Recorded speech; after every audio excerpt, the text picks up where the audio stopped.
Hi there, welcome to What's Happening in Brazil. We start taking a look in the latest news about elections in Brazil. The starting signal is given. The electoral campaign period in Brazil starts this week. On October 2, nearly 156 million people will choose their next president, as well as senators, members of Congress, and governors. The Workers' Party started the campaign with a rally in São Bernardo do Campo, the city where Lula began his political life as union leader. And also they announced a parade in downtown São Paulo on Saturday, August 20. The former president remains the favorite in the race, with 45% of the votes against 34% of Jair Bolsonaro. The poll published on Monday, August 15 by BTG Pactual also indicates that Lula would beat any of his opponents in a possible second round, which would be held on October 30. Bolsonaro also launched his campaign in the southeast of Brazil with an event in Juiz de Fora, state of Minas Gerais, where he suffered an attack during the 2018 elections. The head of state uses his position to implement economic measures to increase his popularity. Within the so-called package of benefits is the Auxílio Brasil, a monthly subsidy of around $110 for 18 million families. Another decision was to lower fuel prices, but the reduction was less than 5% when the price increase was 193% during his administration. In addition to activities in public spaces, in Brazil the law also provides for campaign time on radio and television according to the size of the parliamentary bench of each candidate.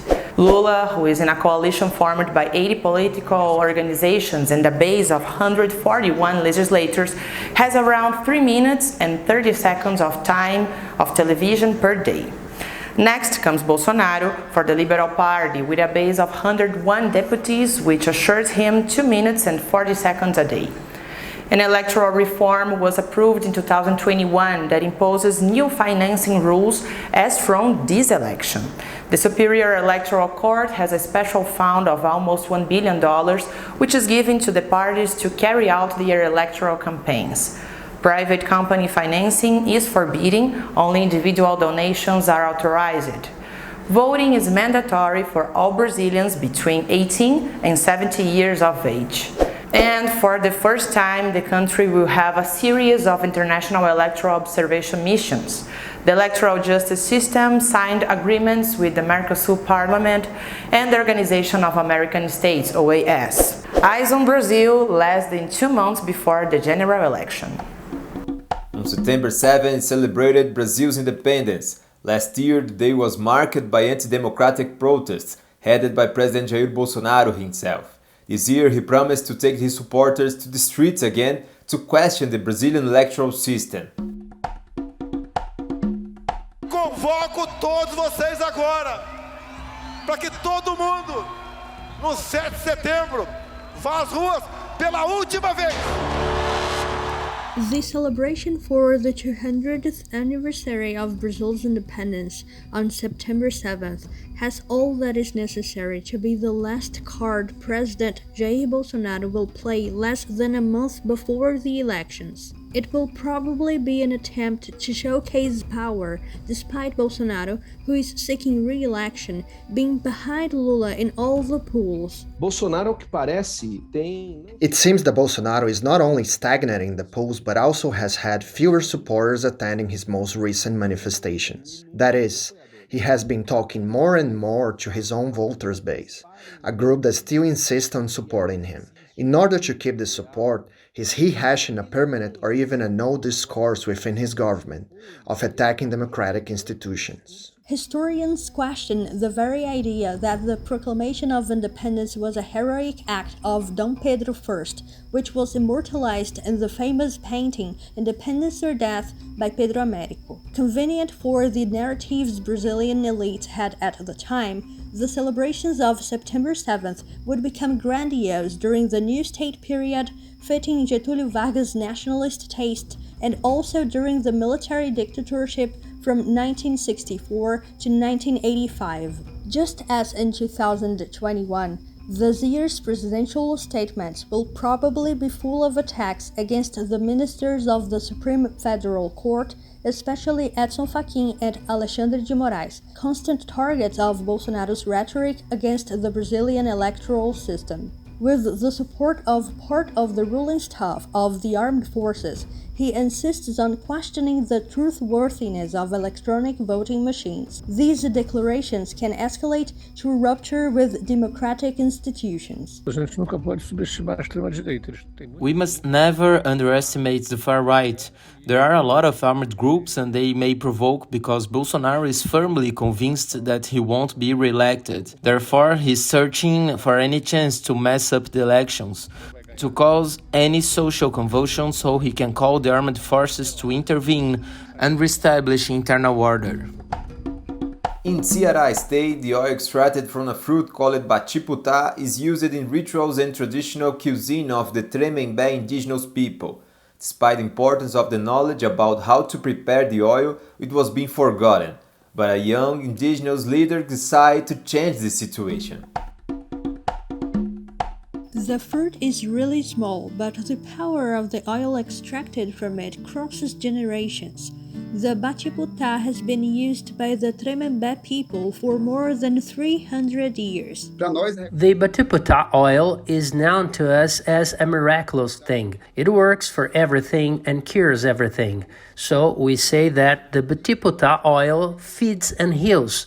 It is an important way to connect with the sacred land, to make us recognize ourselves as a people from that territory. The batiputá oil is used in several of the tremembe's rituals due to its healing and spiritual powers. But over time, the tremembe people also discovered the striking flavor and acidity of the oil, which has been an essential ingredient in native people's cuisine. However, over time, its use became rare, and the new generations no longer participated in the oil manufacturing ritual. It was then when Mateus Tremembe decided to make the fruit the subject of his research, intending not only to rescue ancestral wisdom about the use of batiputá oil, but also to perpetuate it. Before the research, the batiputá oil was only prepared by the elderly of the village. There was no youth participation in this process.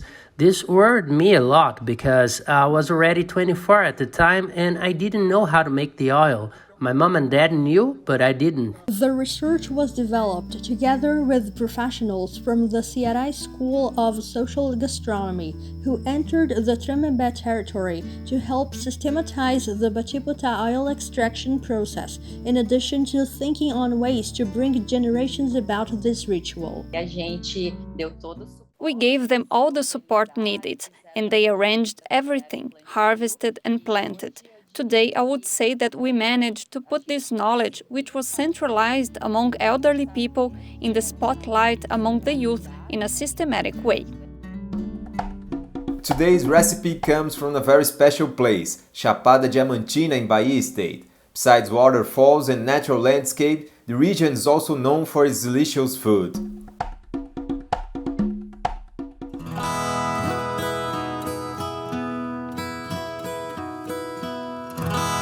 A receita de hoje.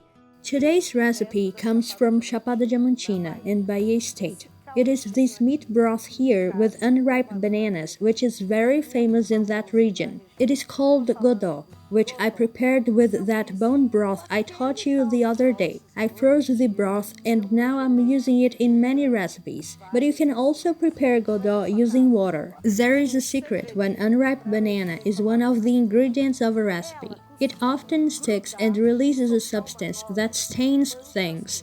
To prevent it from happening, you will peel and cut the bananas under running water. That's ready. Everything's okay. Braise the onion, bell pepper, cilantro stems, and green onion in the marrow butter with a pinch of salt until they reach golden brown. Add the chopped round stick and braise it until it is golden brown. I will add the unripe bananas, which I told you before that end up tasting like potato or cassava, and that's how it will be incorporated into godó. Now I will pour the bone broth and a bit of water. I mix it all well and put the lid on the pressure cooker. Cook it in the pressure cooker for about 10 minutes. The meat is very soft and we can see here the chopped bananas. Add more salt if necessary and finish with a lot of parsley, green onion, and pepper.